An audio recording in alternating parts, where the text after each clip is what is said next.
إن الحمد لله نحمده ونستعينه ونستغفره ونعوذ بالله من شرور أنفسنا ومن سيئات أعمالنا.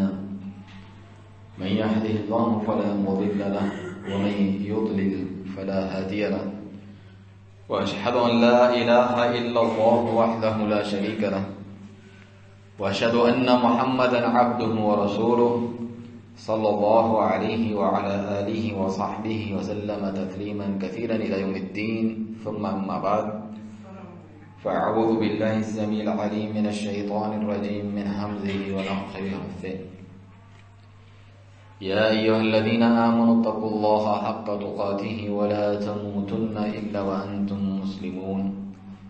يا أيها الناس اتقوا ربكم الذي خلقكم من نفس واحدة وخلق منها زوجها وبث منهما رجالا كثيرا ونساء، واتقوا الله الذي تساءلون به والأرحام إن الله كان عليكم رقيبا.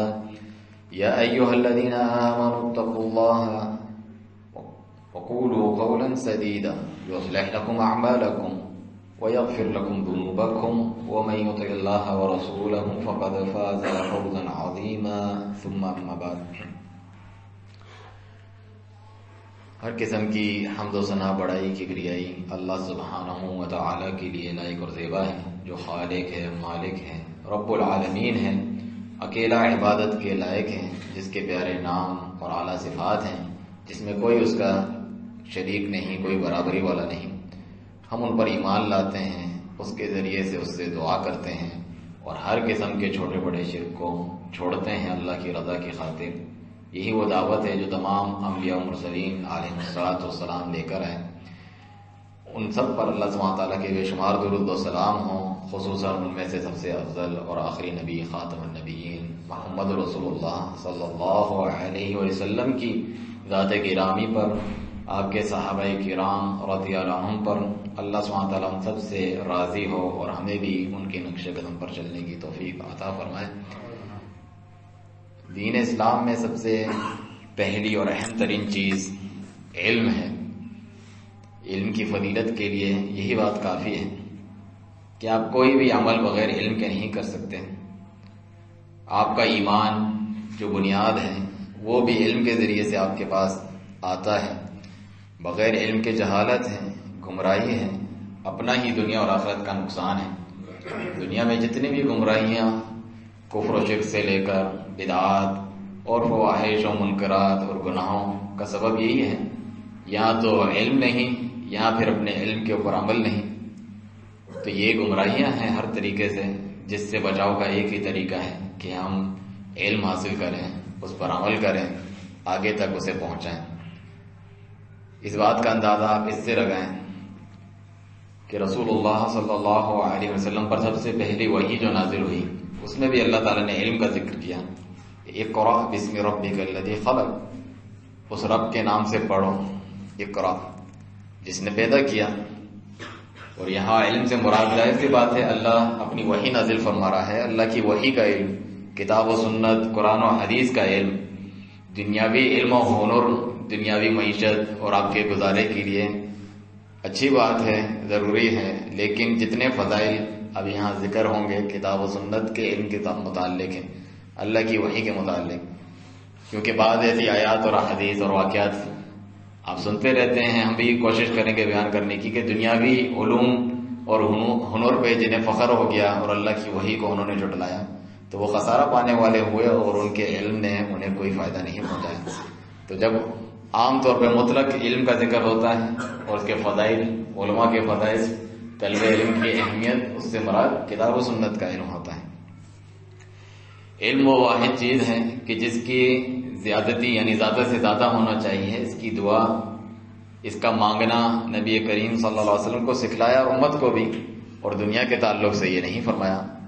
فرمایا وَلَا تَمُدَّنَّ عَيْنَيْكَ إِلَىٰ مَا مَتَّعْنَا بِهِ أَزْوَاجًا مِّنْهُمْ، اے نبی آپ اپنی آنکھیں ان کی طرف نہ ڈالیں کہ جنہیں ہم نے دنیا میں کچھ دیا ہوا ہے، دنیا کے مختلف جوڑے یعنی جو لوگ ہیں، میاں بیوی ہیں وغیرہ، فیملیاں ہیں، جنہیں ہم نے دیا ہوا ہے زہرت الحیات دنیا، دنیا کی زیب و زینت، مال دولت، عیش و عشرت انہیں ملا ہوا ہے، سہولیات، لنفتنہم فیہ، ہم نے کیوں انہیں دیا ہے تاکہ اس کے ذریعے سے انہیں آزمائیں، آزمائش میں ڈالیں۔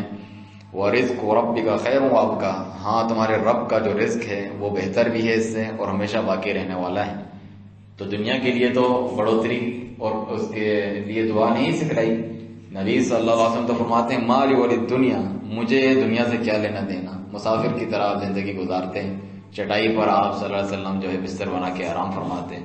صحابہ نے بھی عرض کی کہ ہم آپ کو اچھے جو ہے نرم ملائم قسم کے جو ہے بستر لگا دیں، بڑے بڑے بادشاہ اور شاہان، ان سے بڑھ کر آپ جو ہے عزت و اکرام کے لائق ہیں، مگر آپ نے دنیا کو نظر بھر کے بھی نہ دیکھا، اس کی وہ اہمیت نہیں۔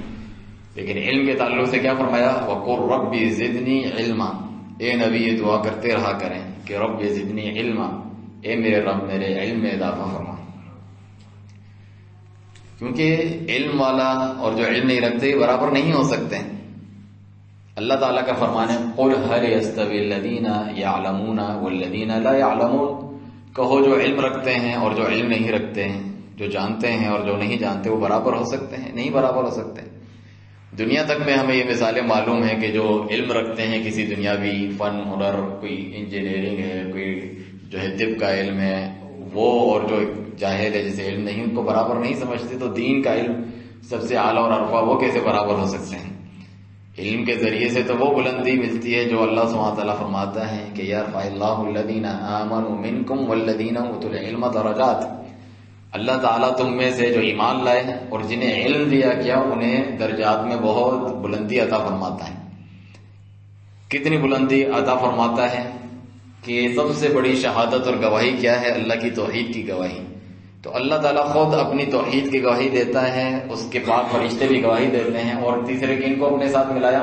علماء کرام کو اپنے ساتھ ملایا کہ وہ اس دنیا کی سب سے بڑی گواہی اور اس دنیا کی سب سے بڑی حقیقت کا اقرار کرتے ہیں کہ اللہ کے سوا کوئی عبادت کے لائق نہیں۔ شہد اللہ انہ لا الہ الا ہوا والملائکۃ واولو العلم قائما بالقسط، اللہ تعالیٰ خود اس بات کی گواہی دیتا ہے کہ اس کے سوا کوئی عبادت کے لائق نہیں، اس کے فرشتے بھی واولو العلم اور اہل علم بھی اس بات کی گواہی دیتے ہیں۔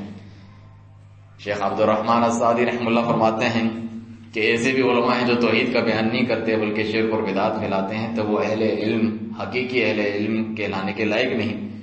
جس شخص کی دعوت توحید سے شروع نہ ہو، وہ شرک کا رد نہ کرے، ہمیشہ سدا بہار جو ہے اسی کو بیان کرتا رہے، وہ حقیقی طور پہ اہل علم میں سے ہیں جس کی تعریف اللہ تعالیٰ نے فرمائی ہے۔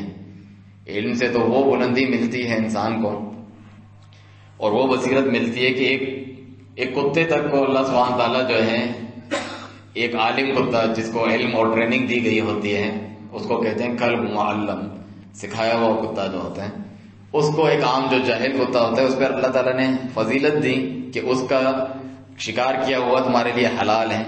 قرآن مجید میں سورہ مائدہ میں اللہ سبحانہ تعالیٰ کیا فرماتا ہے کہ تعلمونہن مما علمکم اللہ، تم ان کتوں کو، جانوروں کو شکار کے لیے سکھاتے ہو اس چیز میں سے جو اللہ نے تمہیں سکھایا ہے۔ حالانکہ آپ کتے کو جانتے ہیں، اب نجس ترین، سب سے زیادہ نجس جو ہے کتاب و سنت کے مطابق کتے کا لعاب ہے، اس کا جھوٹا ہے۔ فرمایا اگر کتا اذا ولغ الکلب فی اناء احدکم، تم میں سے کسی کے برتن میں اگر کتا منہ ڈال دے تو کیا کرنا ہے؟ فاغسلوہ سبعا واحفروہ ثامنۃ بالتراب، اس کو 8 مرتبہ کرنا ہے، صاف کرنا ہے، 7 مرتبہ پانی سے، 1 مرتبہ مٹی سے، اچھی طریقے سے۔ لیکن چونکہ وہ سکھایا ہوا ہے، عالم کتا ہے کہ شکار کیسا کرتے ہیں، اس کا شکار تک تمہارے لیے اللہ تعالیٰ نے حلال کر دیا۔ اور جو اس علم کی قدر نہیں کرتا، اس پر عمل پیرا نہیں ہوتا، اس علم کی وجہ سے جو تقویٰ پیدا ہونا چاہیے انسان کے اندر، اس کی پرواہ نہیں کرتا اور دنیا میں ہی لگ جاتا ہے، دنیا کی خواہشات شہوات پہ، گویا کہ اس کے علم نے اس کو فائدہ نہیں پہنچایا، تو اس کی بھی مثال اللہ سبحانہ تعالیٰ نے کتے سے دی ہے۔ سورہ اعراف کے آخر میں کیا فرمایا؟ وَاتْلُ عَلَيْهِمْ نَبَأَ الَّذِي آتَيْنَاهُ آيَاتِنَا، ان کے سامنے تلاوت کر کے پڑھ کے سناؤ اس شخص کا قصہ جسے ہم نے اپنی آیتیں دیں، علم دیا، فَانْسَلَخَ مِنْهَا، اس سے بالکل نکل گیا، آرام سے جس طرح پانی نکل جاتا ہے مشکل سے، پرواہ نہیں کی، علم اس کے پاس ہے اور بالکل یوں ہی آسانی سے نکل گیا علم پہ، یعنی مجھے عمل ہی نہیں کرنا، کھسک گیا اس میں سے۔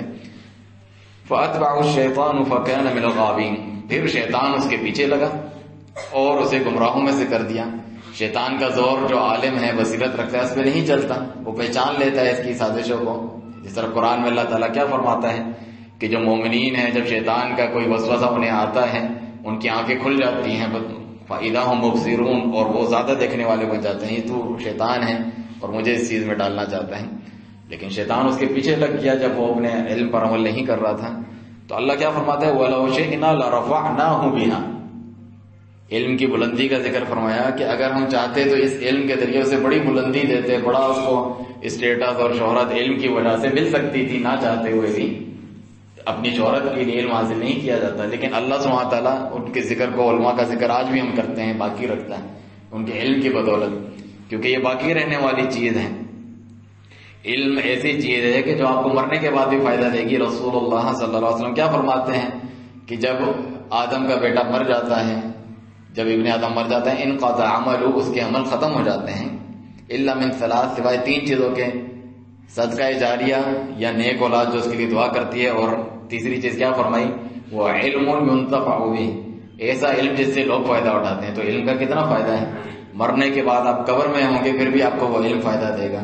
مرنے کے بعد جو قبر میں سوال ہوتے ہیں، تمہارا رب کون، تمہارے نبی کون، تمہارا دین کیا، یہ بھی علم کے ذریعے سے آتا ہے۔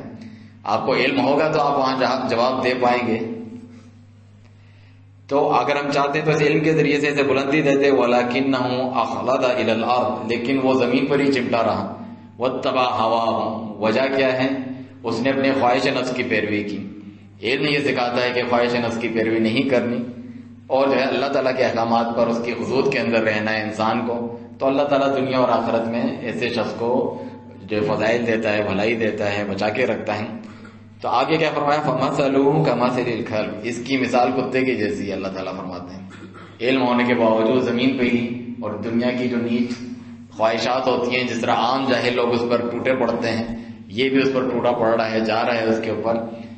تو اس کی مثال کتے جیسی ہے، ان تحمل علیہ یلہث او تترکہ یلہث، کتے کو اگر تم چھوڑ دو تب بھی زبان نکال کے ہانپتا رہتا ہے، اس کو مارنے کے لیے کرو تب بھی زبان نکال کے جو ہے ہانپتا رہتا ہے، دونوں صورتوں میں۔ تو اس کو علم دیا پھر بھی دنیا کے لیے اس کی رال ٹپک رہی ہے، جس طرح عام دنیا داروں کی ہوتی ہیں، اور جب علم نہیں بھی ہے تب بھی وہی رال ٹپک رہی ہے اس کی کتے کی طرح۔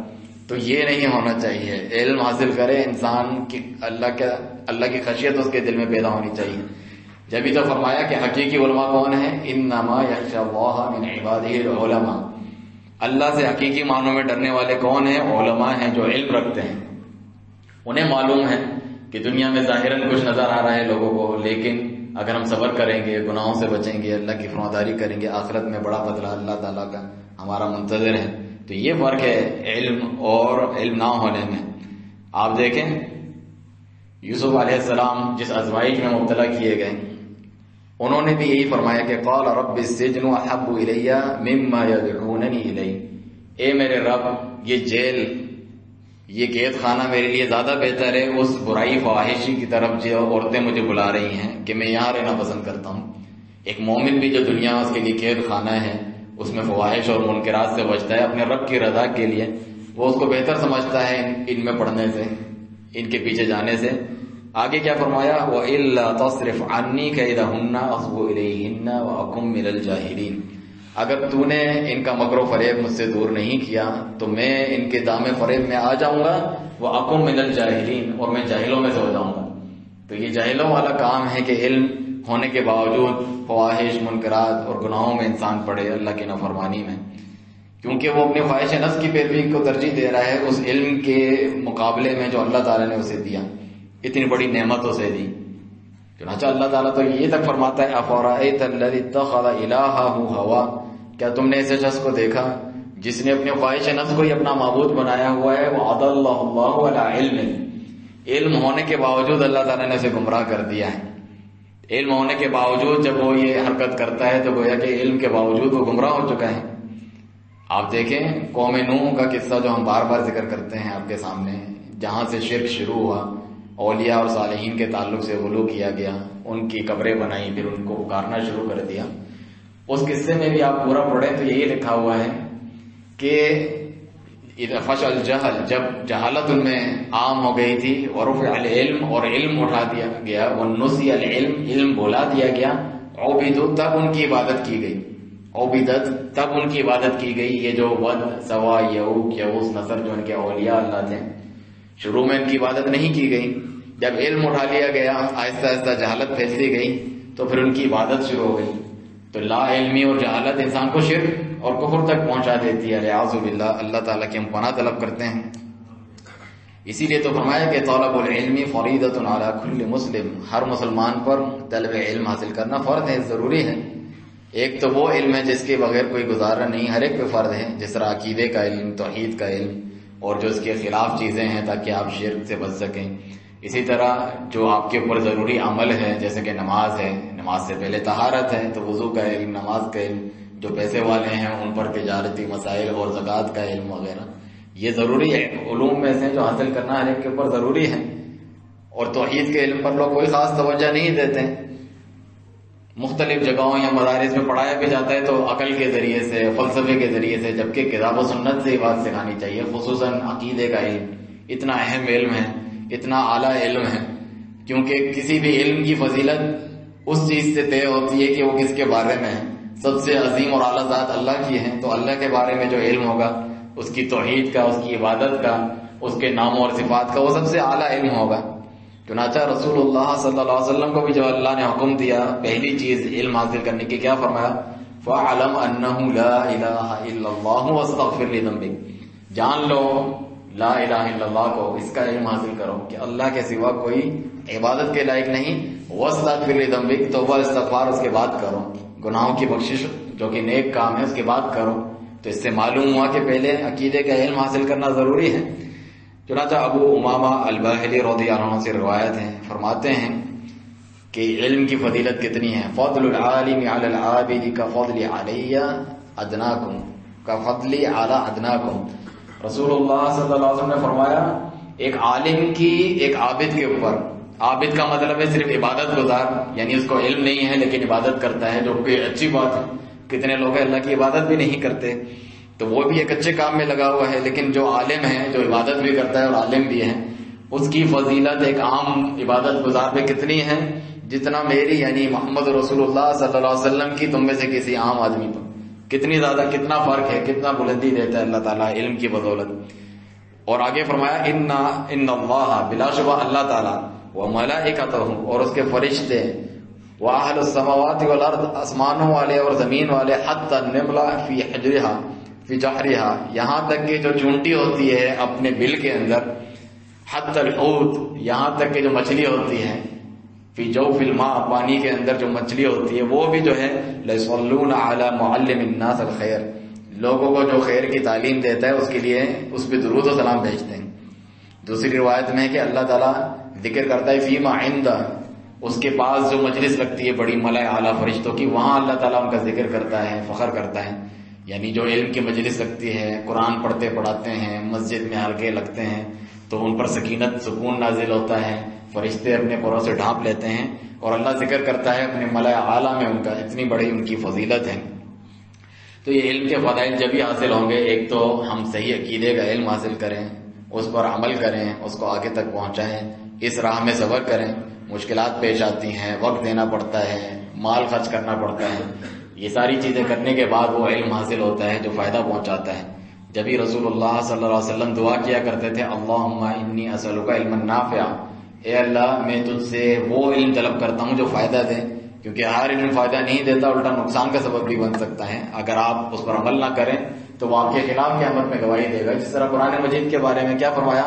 حجت لک و علیک او علیک، قرآن مجید تمہارے حق میں یا تو دلیل ہوگا اگر تم نے عمل کیا ہوگا قیامت کے دن، یا تمہارے خلاف یہ دلیل ہوگا کہ یہ جانتا تھا پھر بھی اس نے اس کے اوپر عمل نہیں کیا. اسی لیے دوسری دعا بھی فرماتے تھے آپ صلی اللہ علیہ وسلم کہ اللہم انی اعوذ بک من علم لا ينفع، اے اللہ میں ایسے علم سے تیری پناہ طلب کرتا ہوں جو فائدہ نہ دے. اللہ سبحانہ تعالیٰ سے دعا ہے میں علم نافع، عمل صالح کی توفیق عطا فرمائے. اقول ما تسمعون واستغفر اللہ لی ولکم ولسائر المسلمین من کل ذنب فاستغفروه انہ هو الغفور الرحیم.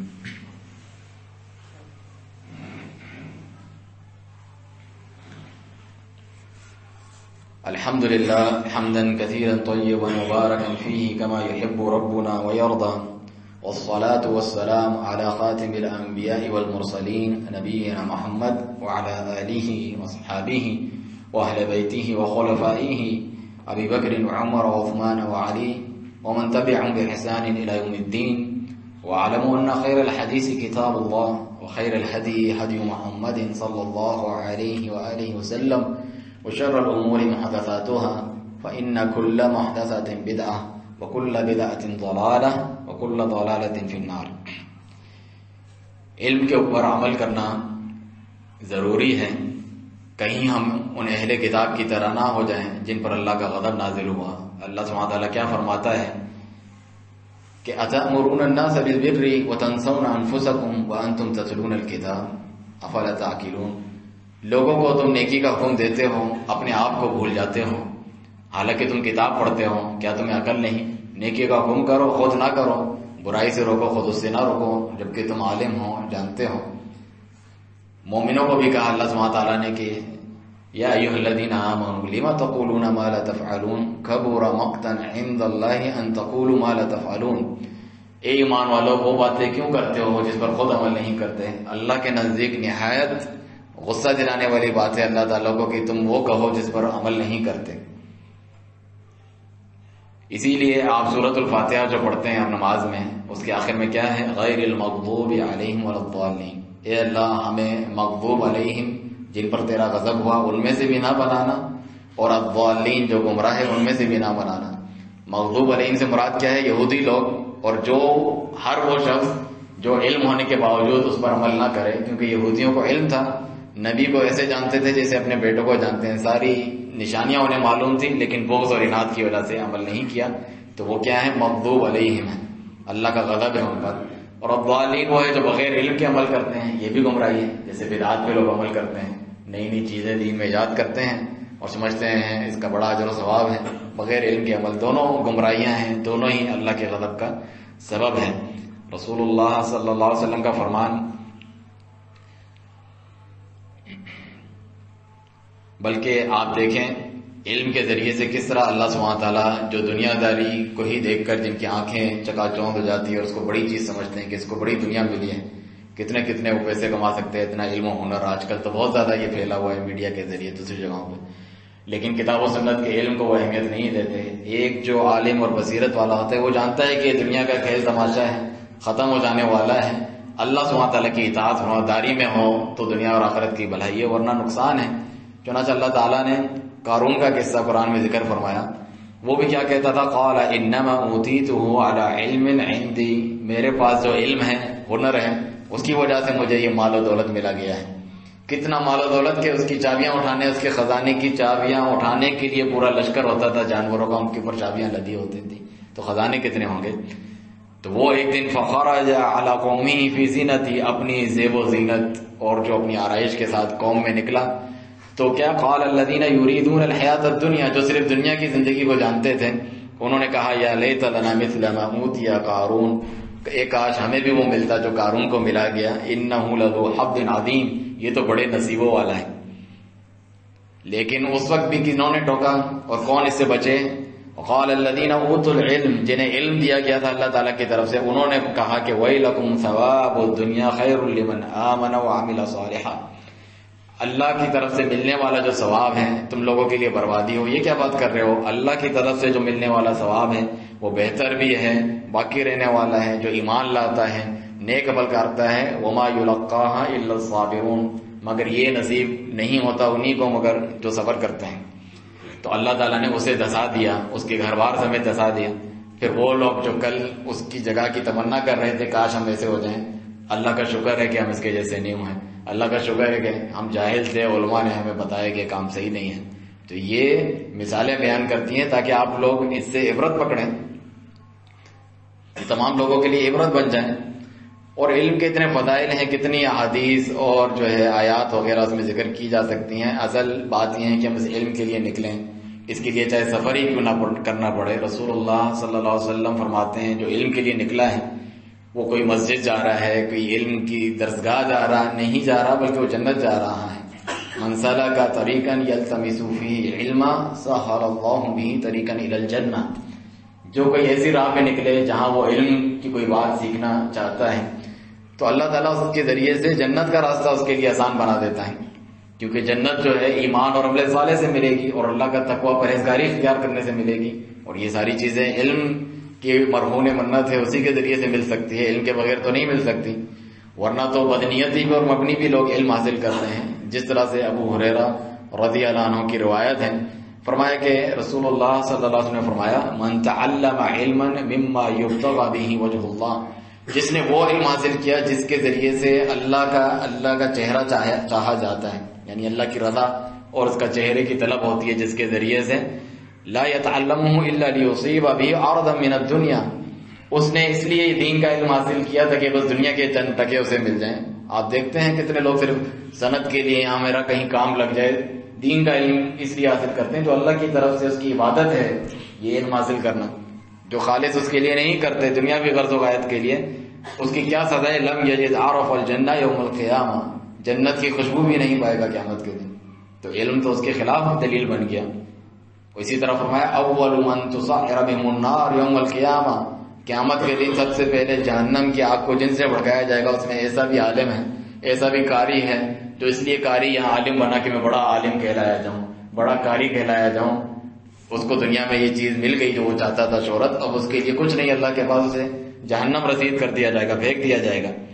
اسی طرح ایک اور بدنیتی ذکر کی رسول اللہ صلی اللہ علیہ وسلم نے کہ من طلب العلم لیجاری به العلماء، جو اس لیے علم حاصل کرتا ہے کہ علماء سے جھگڑے اور دکھائے کہ میں بھی کوئی چیز ہوں دوسروں کے مقابلے میں، او لیمار به السفہاء، یا جو کم علم لوگ ہیں، جاہل لوگ ہیں، ان پر اپنی بڑائی جتائیں، تمہیں کیا آتا ہے، مجھے یہ آتا ہے، ان کو صرف امپریس کر متاثر کرنے کے لیے کر رہا ہے، اس کی کوئی نیت اچھی نہیں ہے کہ لوگوں کی ہدایت ہو اس علم کے ذریعے، اور یصرف به وجوہ الناس الیہ، یا اس لیے تاکہ لوگوں کے چہرے اس کی طرف متوجہ ہو جائیں، سب لوگ انگلیوں سے اشارہ کرتے ہیں، چہرے سے اس کو دیکھتے ہیں۔ پرانے دور میں تو یہ ہوتا تھا، اب تو جو ہے میڈیا کے ذریعے اتنے اس کو لائکس ملتے ہیں، اتنے پسند کرنے والے ہیں اس کو میڈیا پہ، لوگ اس کو بہت سارے جاہل، کم علم یا بدعات پر چلنے والے داعیان بھی ہوتے ہیں، وہ تو اس چیز کو بطور دلیل پیش کرتے ہیں، مجھے اتنے چاہنے والے ہیں، میرے اتنے فین ہیں، اتنے ماننے والے ہیں۔ یہ کوئی دلیل نہیں ہے، دلیل یہ ہے کہ آپ کتاب و سنت کے مطابق آپ کا عقیدہ اور عمل ہے، تو اس کے یہ جو کام کرے گا اس کا کیا نتیجہ ہے؟ ادخلہ اللہ النار، اللہ سبحانہ تعالیٰ اس کو جہنم کی آگ میں داخل فرمائے گا۔ اللہ سبحانہ تعالیٰ سے دعا ہے کہ ہمیں علم نافع عطا کرے جس کے ذریعے سے ہم صحیح ایمان لائیں اور اس کے اوپر عمل کرنے کی ہمیں توفیق دے تاکہ وہ ہماری نجات کا سبب بنے، اسے ہم لوگوں کے سامنے پیش کرنے، اس کی دعوت تبلیغ کرنے کی توفیق دیں، کیونکہ رسول اللہ صلی اللہ علیہ وسلم کی دعا ہے نضر اللہ امرأ سمع مقالتی، اللہ اس شخص کو سر و تازہ رکھے۔ ہم چاہتے ہیں کہ ہم خوشحالی ہو ہمارے پاس، آج تو اسی کے لیے ساری کوششیں کی جاتی ہیں، تو اگر خوشحال رہنا چاہتے ہو، تر و تازہ رہنا چاہتے ہو، فریش رہنا چاہتے ہو، کوئی تنگی پریشانی نہ ہو، تو اللہ اس شخص کو رکھے تر و تازہ جو میری حدیث سنتا ہے پھر آگے پہنچا دیتا ہے۔ اور فرمایا کہ بعض دفعہ ایسا ہوتا ہے کہ جس کو اس نے حدیث بتائی ہے وہ زیادہ اس حدیث کو سمجھنے والا ہے پہنچانے والے سے بھی زیادہ، تمہیں کم فہم تھا اس کا لیکن تم نے اس علم کو آگے پہنچا دیا۔ تو ہر صورت میں علم آگے پہنچانے کا فائدہ ہے، ورنہ وہ ہمارے خلاف جو ہے وبال بن جائے گا، اور اپنے علم کے اوپر عمل کرنا خود اس بات کا سبب بنتا ہے کہ آپ کا علم اور مضبوط ہو جائے۔ سلف صالحین فرماتے ہیں کہ جو شخص اپنے علم کے اوپر عمل کرتا ہے تو اللہ وہ والا علم بھی اسے سکھا دیتا ہے جو اس کو کل تک نہیں معلوم تھا، اس کی برکت سے۔ اسی طرح فرمایا کہ جو علم پر عمل کرتا ہے تو اللہ سبحانہ تعالیٰ کی خشیت اس کے دل میں پیدا ہوتی ہے، کیونکہ علم کا تقاضا عمل ہے، اگر عمل نہ کرے تو وہ اس کے خلاف دلیل بن جائے گا۔ اسی سلسلے میں اعلان ہے کہ انشاءاللہ اگلے جمعے یہاں مسجد ابن باز میں، مسجد عبدالعزیز بن باز رحمہ اللہ میں ایک روزہ کانفرنس منعقد کی جا رہی ہے اسی طلب علم کے سلسلے میں، کہ جہاں عقیدے کی بات ہوگی، عقیدے منہج آپ سیکھیں گے، جمعے کا خطبہ ہوگا، اور پھر عصر کے بعد اور مغرب کے بعد جو ہے دروس ہوں گے۔